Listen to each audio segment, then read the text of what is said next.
అవును. పంచకర్ల రమేష్ అంతే కదా, పార్టీ నమ్ముకుని ఉన్నటువంటి వాడు కాదు కదా, ఇతర పార్టీల నుంచి వచ్చినటువంటి వాడే కదా. అవును. ఇంకా పార్టీ నమ్ముకున్న వాళ్ళు ఇప్పుడు సుందరపు విజయ్ కుమార్ అని సార్ జనసేన నుంచి ఎప్పటి నుంచి ఉన్నాడు, కానీ తను వచ్చింది తెలుగుదేశం నుంచినే.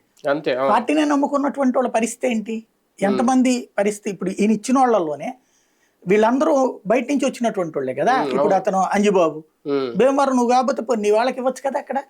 లేదు అతని పేరేంది పాపం రోజు యూట్యూబ్ లో మాట్లాడుతూ ఉంటాడు, ఆ అబ్బాయి అక్కడోడే కదా. అట్లాంటి వాడికి ఇస్తే ఎట్టుండేది, ఇస్తే ఎట్టుండేది ఎప్పుడు ఆ టెంపో.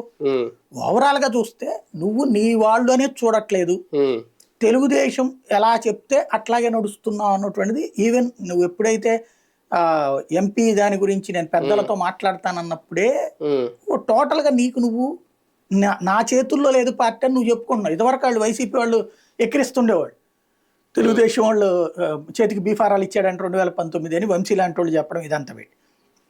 ఇప్పుడు ఇంకెవరు చెప్పక్కర్లా, ఆయనే చెప్పుకుంటున్నాడు. అంటే జనసేన పవన్ కళ్యాణ్ నడిపించట్లేదు, చంద్రబాబు నడిపిస్తున్నాడు, పవన్ కళ్యాణ్ సూపర్వైజర్ గా పనిచేస్తున్నాడు. అంటే పెద్దలు అంటే బీజేపీ పెద్దలు కూడా ఉండొచ్చు. ఏవి బీజేపీ పెద్దలు ఈయనకి ఎందుకు చెబుతారండి, పని పడలేదా?